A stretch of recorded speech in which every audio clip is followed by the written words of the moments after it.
Well, good morning. It's working, is it? Yeah. It's wonderful to have the opportunity to just be with you all this morning. It seems like such a long way away from you. If I can get too intimidating if I come in. I wonder what you made of what we did this morning. I'd be fascinated to sort of go around. Maybe we'll have the chance to have a chat with you later on about that. But carol singing in public. Bit cringy, or maybe quaint, maybe a bit irrelevant these days, isn't it? Really? Bit cheesy. Or was it fun? Yeah, it was fun. Yeah, it was fun. It was fun. I wonder if you actually asked yourself why we bothered. Why did we do that this morning? I mean, surely it would be easier to just stay in here in a nice, warm, cozy huddle and, coffee on tap and not have to worry about somebody we know seeing us. That would have been easier, wouldn't it? Let's start by having a quick word about just what carols are. All right? Because we take carols for granted, don't we? The word carol actually refers to a song with a dance. Now, we missed out this morning because we didn't have any dancing. And isn't it amazing how, the church is so worried about dancing, and yet about 80% of it sat there on Saturday nights glued to a certain TV program. The word does refer to this simple, relatively simple song.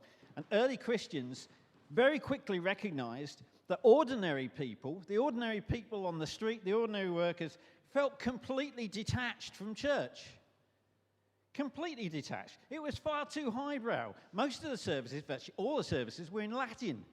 Nobody spoke Latin. You had to go along and subject yourself to this mumbo-jumbo without any idea of what it was all about. The average person on the street hadn't a clue why they went to church. It's not so different from today, is it really? Getting people into church on Christmas, at Christmas, when the alternative was a good knees up at the local, was not an easy thing to do. So what they did, the solution they came up with, was to take the church out to the people, which was actually quite a radical idea at the time. And to do that, they adopted popular music. So they didn't write highbrow hymn tunes. They adopted pub songs, some of them quite bawdy. And they changed the words because people knew them and could sing along and felt comfortable with them. And they used those words to convey the message of the gospel and the message particularly of Christmas, but also of Easter and other feast days, in a way that people would understand and also enjoy. We talked about joy today. If people's view of church is something where you suspend joy, what a huge turn-off. So these were joyful things and joyful songs. It's a technique which was later adopted very successfully by a number of people you might have heard of, like the Wesley brothers, Moody and Sankey. Their pub songs, believe me, that's what they came from. That whole hymn book is actually rewritten pub songs. Countless others, right up to today. But do you know what makes Christmas carols so amazing? And I've got to say, I love Christmas carols, right? What makes Christmas carols so amazing is that they are not happy, clappy ditties. They are actually some of the most profound worship songs in everything that we do. And you say, what? Those simple Christmas carols that we sing as kids and take completely for granted. God of God, light of light, lo, he abhors not the virgin's womb, very God, begotten, not created. Come, let us adore him, Christ the Lord. What? John 1 in a single verse. Staggering stuff. How many songs do we sing today that have that amount of theology? And you can apply that to a lot of the carols we sing. Not all, but a lot of the carols. Yeah, the Victorians gentrified them and enterprises commercialized them to the point where maybe our familiarity almost stops us from hearing what we're singing.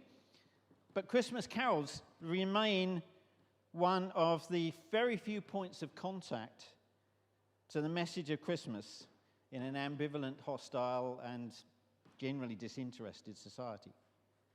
So that's why we make no apologies for what we were doing this morning. That's why we're out there, because it connects in a way that maybe we don't even understand. It's something about people's childhood, it's something about people's connection to the church, which many people have rejected in reality, but in their heart, it still touches something, it stirs a memory, it stirs a sense of belonging. It stirs memories of childhood, it stirs memories of family, it stirs all sorts of things. But that's not even the main point of it, wonderful though that might be. The most important thing is that we were there as a church. We were visible. We were out there. Yes, people were looking at you. How awful. United as a church, communicating to the public in a way that the people still recognize. And it's this concept of being there which I'd like to focus on this morning. Isaiah 9, verses 2 to 5, words that we know and love and we hear every Christmas. The people walking in darkness have seen a great light. On those living in the land of deep darkness, a light has dawned. Every Christmas, a light has dawned. A light has come into the world. By the time of the great census, that is the context for the birth of Jesus, Israel had had over 400 years without a significant prophet, and the fortune of God's chosen people had been kind of slumped. Not only had the nation been conquered and humiliated, but it's lost its way. It lost its way spiritually. It was riven with sects and schisms and the incorporation of other religions and belief systems. It was indeed become, as the prophet Isaiah had said, a place of darkness. Now, that doesn't mean that Israel had been overtaken by some sinister entity. This is not a Marvel comic we're talking about here. The darkness has overcome. Stay out of the dark. That's kind of not what we're talking about.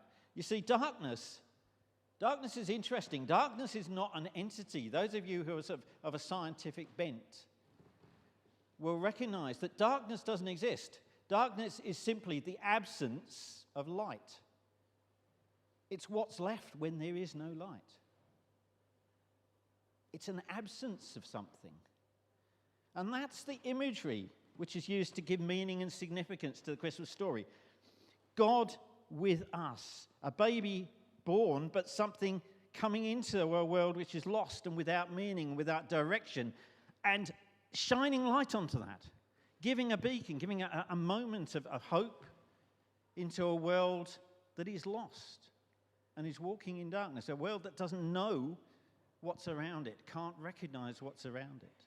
And light comes into that moment. And that's what the Christmas story gives us. God with us, Prince of Peace, Emmanuel, light of the world, hope for the hopeless, peace for the troubled, joy for the sad and the lonely, and love for those who no longer love themselves. A baby born not in the comfort of an inn or pampered entitlement of a palace or even the privacy of their own home, but in a place accessible for both the lowliest and the most privileged. I don't know if you ever thought of the value of where Jesus was born. There is no way those shepherds would have ever got anywhere near Jesus if he'd been in the inn.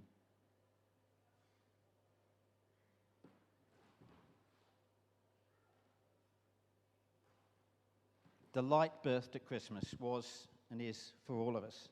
It wasn't hidden away, it was shared.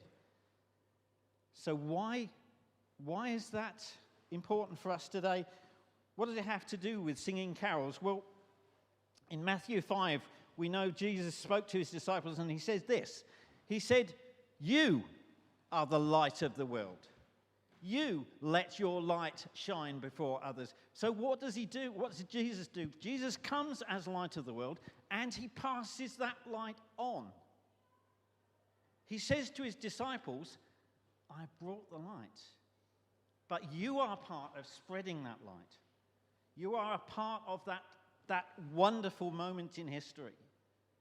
I wonder if the disciples actually recognized just what they were part of. And Jesus said, "I come as the light of the world, but I give to you the responsibility of taking that light forward." And that you isn't just the disciples, it's you and me.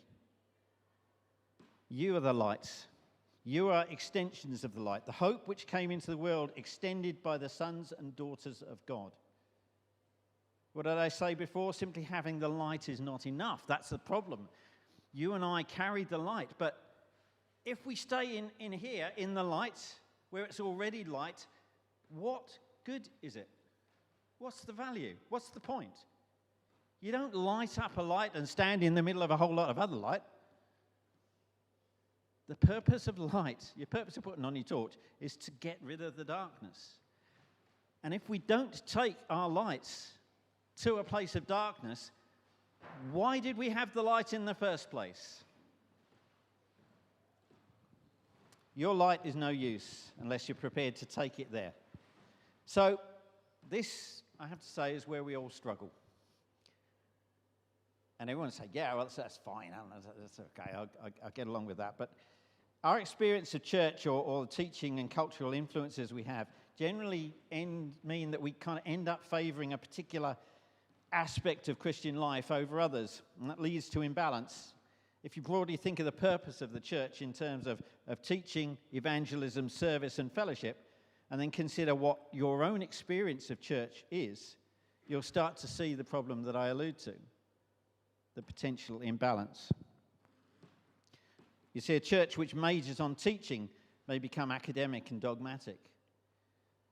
A church which majors on evangelism may put results before love. I was brought up, my Christian early life, brought up in a church in which saving souls was like a competitive sport. And it was a while before I realized that actually what was going on was a bit like an environmentalist who sees a fish drowning in a polluted pond, pulls the fish out, drops it on the side, and then walks off to find the next one, with no concern about what happens to the fish afterwards. And I worked through that. A church which abandons its teaching and fellowship in order to serve the community is just a social work. It's not a church. Huge number of big organisations, Oxfam and things like that, they were Christian organisations. That's where they started off. They are not Christian organisations now. A church which is all about fellowship is a social club and self-indulgent and will actually eventually die off. So how do we avoid this? We do so by placing worship at the heart of all we do. And this is where we come back to worship. This is where we come back to the carols.